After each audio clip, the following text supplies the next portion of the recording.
Coming up in today's show, captains courageous, champions leading by example. And join the team as they cross Bass Strait for the first time in 4 years. Always interesting to see like how each bloke has their own little routine and stuff, but it's usually pretty good bonding for the group. Hi, I'm Mark Pickley and welcome to the Optus Crows Show as we fly as one in 2021. But first, club favourite Ian Callinan made a welcome return to the change rooms in Launceston last week. The football world was shocked when Ian, at the age of 37, suffered a stroke at his home in Tasmania last September. Former teammates rallied to support him during his recovery and greeted him warmly in the rooms, where he presented newcomer Jacko Haitley with his Guernsey.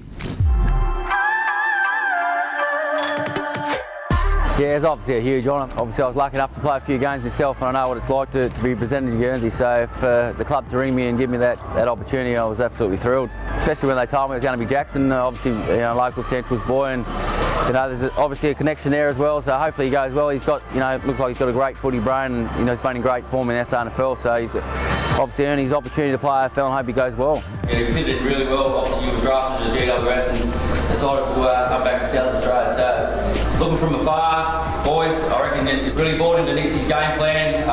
You look like you're playing team first footy. Everyone's sort of playing their role, mate. And that'd be my advice to you, is just play your role and play team first footy, and I'm sure you'll have a long, great career. So well done, mate.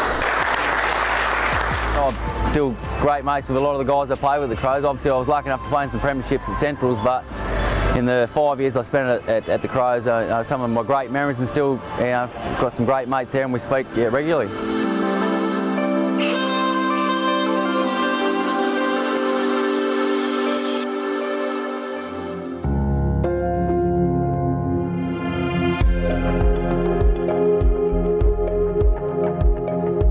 Yeah, I'm going pretty well. Obviously struggling a little bit with fatigue and concentration, but sort of back to full strength and all my movements. The young playing group, but even the past players and just the club in general were unbelievable with their support, and it's very much appreciated. So it's just a matter of just ticking off the boxes, and hopefully it sort of all comes back with the fatigue and the concentration stuff.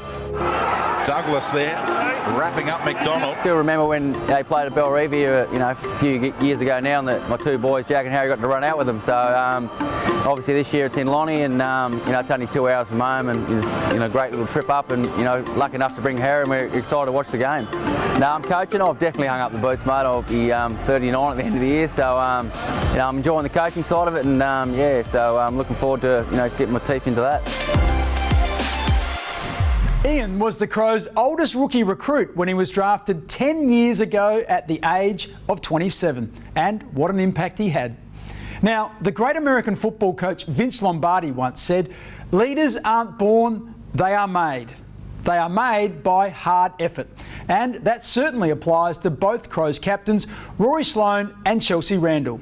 They've each experienced serious injuries and personal hardships, but they've always come back bigger and stronger. And on a personal level, they regularly share their experiences. Leadership's all about learning, isn't it? Learning from other people, hearing people's stories. I think that's the biggest thing, is just spending the time with people and learning from others. She's one of the best leaders I think I've come across. One of the most authentic, humble leaders I think I know. Clean as ever, and finds some space where there really wasn't any. Her kicks inboard, and it's a contest at that.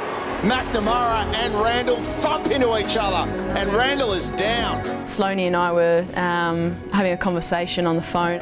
I think we were both checking in on each other just to see how each other was. Both skippers laying in dark rooms. He's got his eye patch on his eyes. There's me with my concussion laying in a dark room, and we haven't had a good run as skippers at the moment.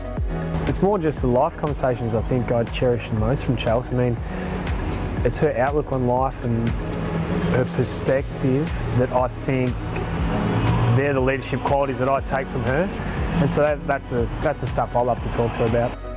As much as we love the game, there's more to life than just football, and I intend to be around for hopefully a few more years, and as does Sloane, so we'll look after our health first and make sure we support our teammates in every way possible. I've learned an incredible amount off Chelsea, and We'll continue to use her as a sounding board and someone I can learn off. No better role models than those two. Stay with us on The Crows Show. Shortly, the comeback that had to wait 2.5 years.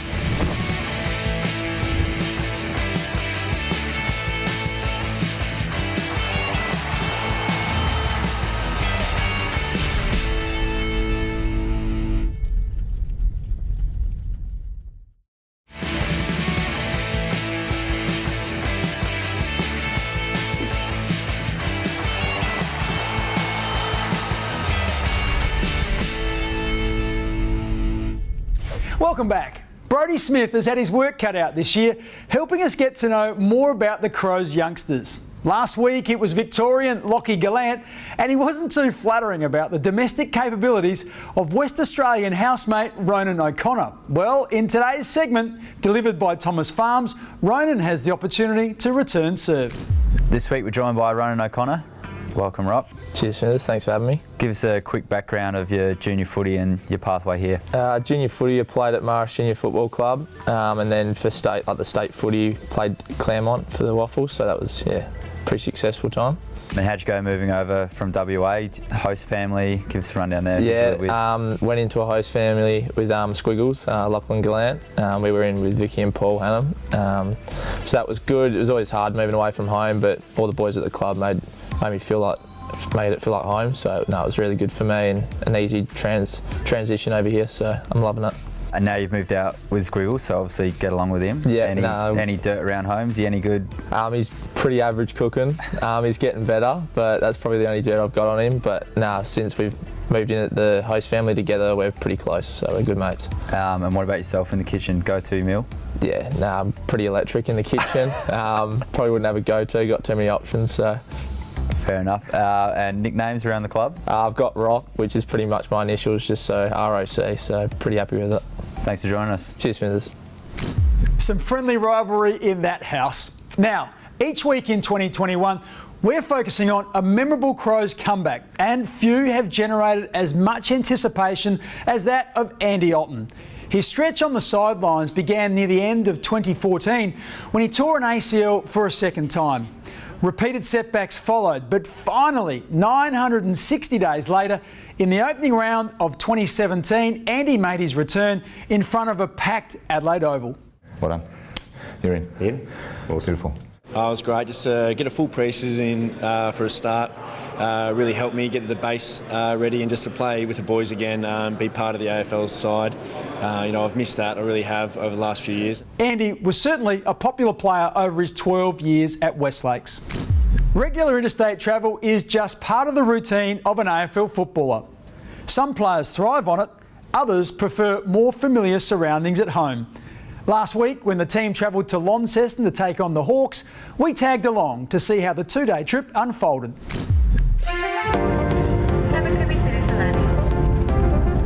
It's good fun, especially where this morning flight was only about 9 a.m, so we didn't have to get up too early. But yeah, you get a flight with the boys, so most blokes will either watch something or read a book or something, do their own little thing.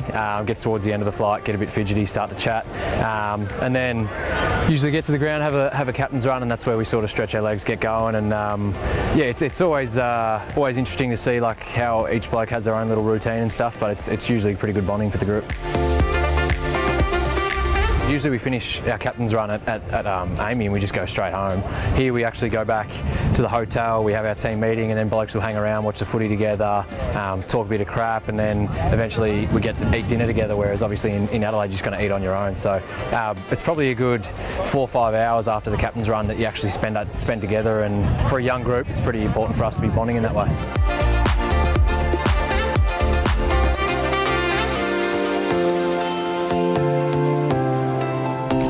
One man who's had 20 years to get used to interstate travel is Brent Riley. After the break, he talks about how he sees the opportunity to make a new life for himself.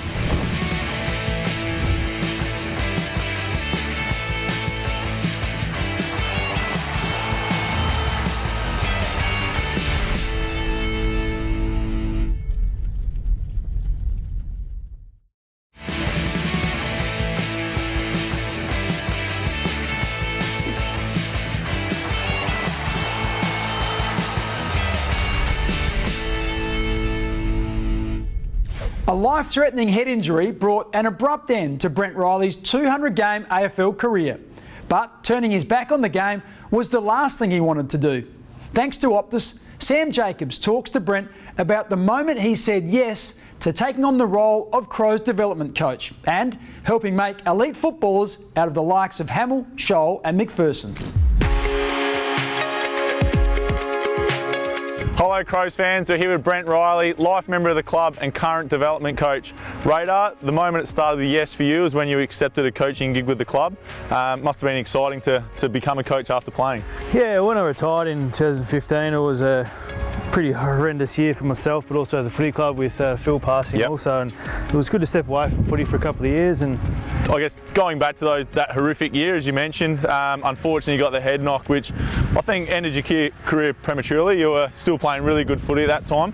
Just talk us through, I guess, how challenging it was, and also, I guess, the resilience that you built from it. Yeah, it was really challenging, Source. You know, there was times where I didn't think I'd live a normal life again. Speech wasn't there. My face had Bell palsy. So all those little things that I thought that I probably wouldn't get better at, and they couldn't guarantee I was going to get better. The golf swing's still good, Source. That'll never go. It was just more the head, and it was more just, you know, am I going to be able to function and think like I used to? So that was pretty scary at that point, but I think being really fit at the time definitely helped my recovery and helped me get better. We're very fortunate to have you back at the club. We see you in the coach's yellow there. What's your role within the coaching staff? So I look after the young defenders coming through and also our team defence in the SNFL. I guess talking about a couple of those, you know, you were here from the time that Will Hamill and Lockie Scholl got drafted. You must get a lot of satisfaction, I guess, to see him come through the SNFL program, but then obviously be able to translate that through to AFL footy. Yeah, absolutely, and that's the rewarding part of it. Andrew McPherson when he first came, and then Scholl, Will and Butsy, they were the next three that came along, and as you see now, they're playing AFL footy regularly, and they don't like getting out of the team, but we're always trying to get better, and those boys are trying to get better as much as possible. And it's just good for those guys to get back and play against men in the SNFL level. Beautiful, mate. Thanks very much for joining me. Awesome to have you back at the club. Thanks for sharing your moment at the start of the yes. Thanks, Aussie. Cheers, mate. Brent's certainly been a wonderful servant of the club. Okay, if you want to see a game at Adelaide Oval this season, the best way is with a Crows 3-game membership. Join the club now at afc.com.au. If you're already a member, we can't wait to see you at the game this year. And if you can't make it, pass on your ticket to friends or family to ensure the Oval is at its capacity. Since 2008, Toyota has helped thousands of grassroots clubs raise millions of dollars with the Toyota Good for Footy raffle. This year, Toyota want your footy club to be part of it. It costs nothing to fundraise with Toyota, and the process is easy.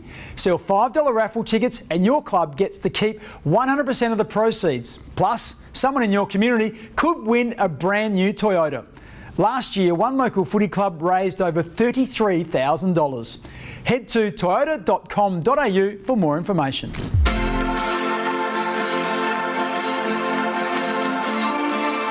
My name's Luke Randall. I'm the captain here at Launceston Footy Club. This footy club's been around for over 100 years now, so it's been a big part of the community for a while, and we've always had really strong juniors here. So it does provide a lot of young kids somewhere that, you know, they can call home.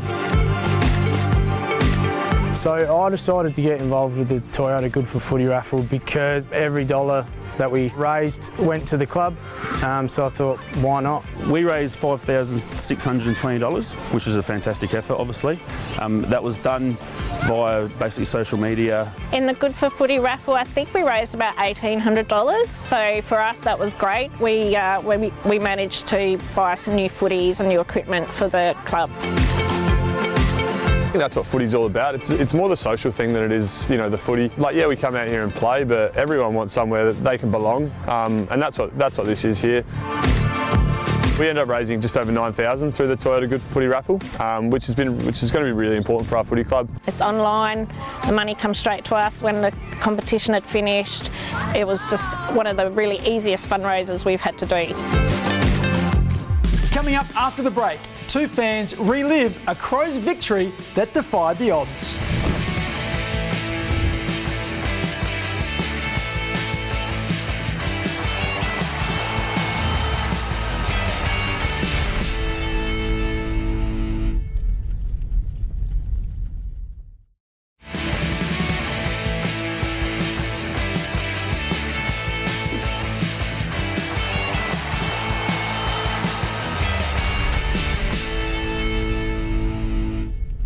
Every Crows fan has 30 years of memories to draw on. And this year, we've gone to social media to track down members who want to share their special moment. This week, Paul and Ben take us back to the 2002 semi-final against Melbourne. In a free-flowing game, Adelaide was ahead by 40 points at quarter time, but Melbourne hit back and took a 22-point lead into the final quarter. The Crows eventually overran the D's, and that's where we let Paul and Ben tell their story.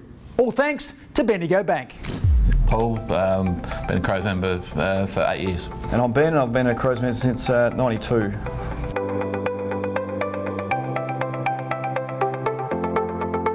The 2002 Crows Melbourne semi-final. We travelled over to Melbourne with our wives, and so it was a short trip. We only, I think we went over Friday and came back on Sunday. So down it goes in the middle to start this game. I think there was about 53,000 there, and there was a heap of Crow supporters. So everyone had got on the road, I think, to make sure that we could help get them over the line. On his left foot, sockers it through. And it was just this seesawing game. I remember, I reckon Matty Bode had a kick in the last quarter, which might have put us up, I think, from memory, but that was pretty cool. Was it Burton, was it? Yeah, it was Burton. Tyson Stegline goes for home. Into the goal square almost. They're wrestling off the ball.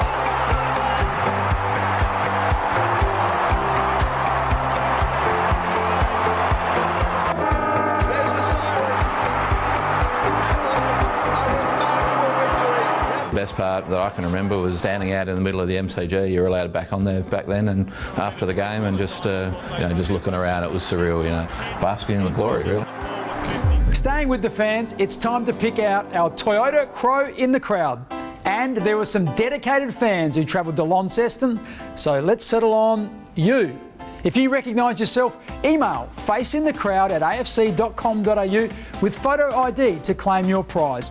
And what a prize! 2 tickets to Toyota's exclusive Hilux Hill Unbreakable Zone at Adelaide Oval. Terms and conditions apply, so check out our website for details. And Matthew Nix is keen to join us each week to answer one of your questions. Today, Matthew wants to know if the senior coach has a favourite quote he uses to inspire the team. Thanks, Matt. I love Michael Jordan, love the way he goes about it, love his quotes. He has got one that's you'll miss 1,000 of the shots you do not take. I do like that one. We use a quote around fatigue, and it's one I like, that you'll never take the next step as a team until helping a teammate through fatigue is more important than working through your own. It's a big one. It fits our game because our game is a really tough game physically. To be able to push through and have endurance. Most of our players will at some stage during a game feel fatigued, and it's in those moments that we need to be thinking about each other and how we play and how important each other are on the footy field. So it's a quote I like, but I think your Jordan one isn't a bad one either. That's about all we have time for today on the Optus Crows Show. Make sure you check out @The Crows Show on Twitter for all the latest news, and keep an eye on the club's social media accounts, Facebook, Twitter and Instagram. Thanks for your company, and I look forward to joining you again next Saturday at 2:30 on 7. Bye for now.